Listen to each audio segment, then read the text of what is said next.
যথাসাধ্য চেষ্টা করছে প্রযোজক ছবিটাকে যথাসময়ে রিলিজ করার জন্য।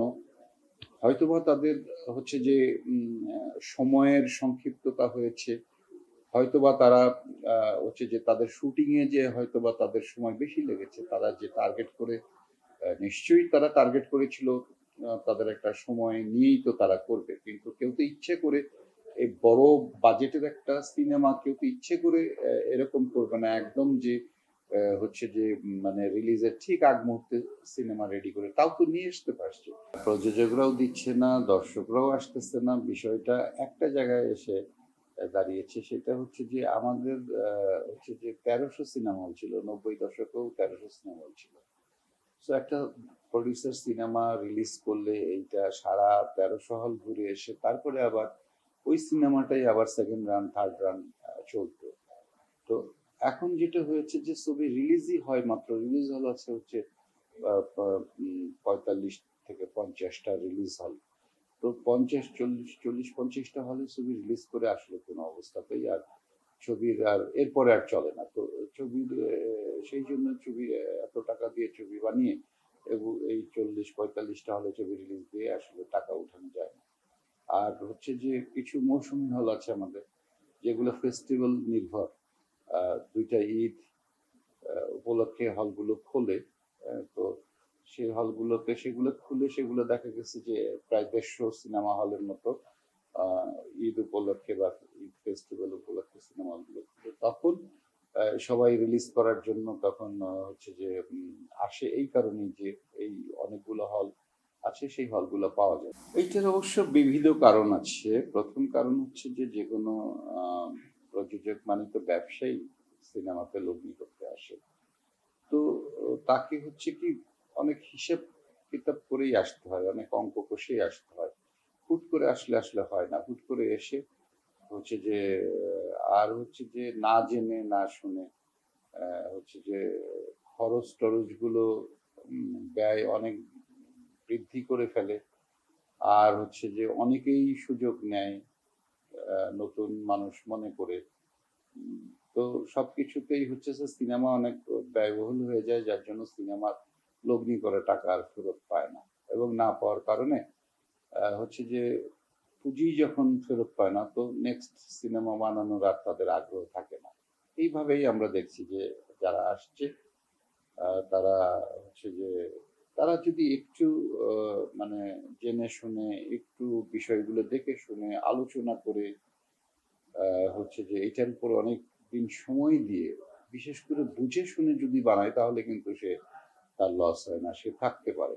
কিন্তু সে না বুঝে হুট করে বানিয়েই হচ্ছে যে লস করে পরে চলে যায় টাকা উঠাতে না পেরে।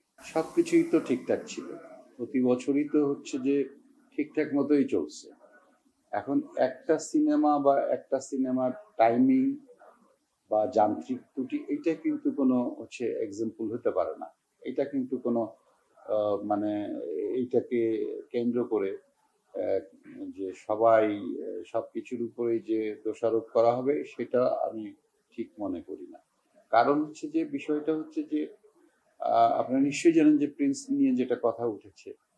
প্রিন্সের প্রথম কথা হচ্ছে যে প্রিন্স একটি ব্যয়বহুল চলচ্চিত্র, অনেক ব্যয়বহুল চলচ্চিত্র। আর প্রিন্স সিনেমার প্রতি দর্শকদের আগ্রহ বেশি। আপনারা জানেন যে শাকিব খানের ছবির প্রতি দর্শকদের সবসময় আগ্রহ থাকে, তো বেশি আগ্রহ থাকে। তো সেই বেশি আগ্রহ থাকার কারণে দর্শকরা প্রিন্স দেখার জন্য তারা উন্মুখ হয়েছিল। তো এখন হচ্ছে যে হতেই পারে টেকনিক্যাল সমস্যা হতে পারে।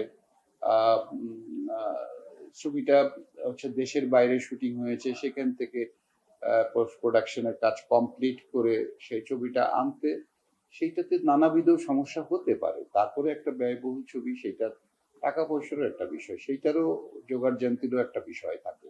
তো সবকিছু মিলিয়ে এই একটা ছবি এক্সাম্পল হতে পারে না। এরকম তো বিগত দিনে তো কোনো সমস্যা হয়নি, এটা হয়েছে, এটা হতেই পারে। আর হচ্ছে যে যেটা হয়েছে যে সিনেমা হলগুলোদের মালিকদের যে অভিযোগ, তারা হচ্ছে যে অ্যাকচুয়ালি মানে সিনেমাটা রেডি হয়ে আসতে একটু লেট হয়েছে। সেই লেট হওয়ার কারণেই হচ্ছে যে ওরা ওই সার্ভারে ছবিটা আসলে অতটুকু সময় পায়নি যে রাতে ছবিটা হাতে পেয়েছে, সকাল থেকে যে ছবিটা চলবে, কোনো কোনো সিনেমা হলে ৯টায় শো, কোনো সিনেমা হলে 10টায় শো, কোনো সিনেমা হলে 11টায় শো। অ্যাকচুয়ালি এই প্রিন্স ১৩৩টা হলে বোধহয় বুকিং হয়েছিল। তো সেই জায়গাটাতে হচ্ছে যে ১৩৩টা হলের প্রত্যেকটা হলেই হচ্ছে যে এখান থেকে এই সার্ভারে ছবিটা লোড দেওয়া লাগে। তো এই টেকনিক্যাল বিষয়গুলো হচ্ছে যে এগুলা যে কোনো সময় টেকনিক্যাল প্রবলেম হতেই পারে। এইটা একটা মানে আমি মনে করি যে একটা মানে একটা ইনসিডেন্টাল একটা বিষয়। এটা হতেই পারে, কারিগরি ত্রুটি, এটা একটা অংশ। তো সেইটা হচ্ছে যে এই ছবিটার বেলায় এইটুকুই বলবো যে ছবিটা যথাসাধ্য চেষ্টা করছে প্রযোজক ছবিটাকে যথাসময়ে রিলিজ করার জন্য। হয়তোবা তাদের হচ্ছে যে সময়ের সংক্ষিপ্ততা হয়েছে, হয়তোবা তারা হচ্ছে যে তাদের শুটিং এ যে হয়তোবা তাদের সময় বেশি লেগেছে, তারা যে টার্গেট করে নিশ্চয়ই তারা টার্গেট করেছিল তাদের একটা সময় নিয়েই তো তারা করবে, কিন্তু কেউ তো ইচ্ছে করে এই বড় বাজেটের একটা সিনেমা কেউ তো ইচ্ছে করে এরকম করবে না একদম যে হচ্ছে যে মানে রিলিজের ঠিক আগ মুহূর্তে সিনেমা রেডি করে, তাও তো নিয়ে আসতে পারছে। এখন বিষয়টা হয়েছে যে এই সার্ভারে এইটা আপলোড দিতে যে সেইটা আসলে লোড নিতে পারে নাই, কভার করতে পারে নাই, যার কারণে ছবিটা শোটা গুলো মার গেছে। এই মার যাওয়ার কারণেই হচ্ছে যে অনেকের ৯টা শো ধরতে পারেনি অনেকে। দর্শকরাও এর মধ্যে হচ্ছে তারা নেগেটিভ প্রতিক্রিয়া দেখিয়েছে, কারণ শাকিব খানের ছবি সবাই উন্মুখ হয়েছিল যে ওরা দেখবে, কারণ কিছু দর্শক আছে শাকিবের ভক্ত, মানে পাগল ভক্ত, যে তারা তো যান্ত্রিক ত্রুটিটা আসলে বুঝতে চাচ্ছে না, তারা মনে করছে যে সিনেমা হলের সমস্যা। অ্যাকচুয়ালি সেটা না, এটা হচ্ছে যে একটা বিষয় আছে যে এখানে আমাদের ইন্টারনেট সার্ভার এই কথাগুলো আছে, হ্যাঁ। তো এই এই জায়গাটাতে হচ্ছে যে সমস্যা হয়েছিল, তো সেইটা একটু সবাই মিলে অধৈর্য না হয়ে এটা কিন্তু মানে আমার মনে হয় যে ঠান্ডা মাথায় এটা আলোচনা করে বা একটা নেগেটিভ সিচুয়েশনে না যেয়ে এটা পারস্পরিক বসে ঠিক করলে সবচেয়ে ভালো হতো।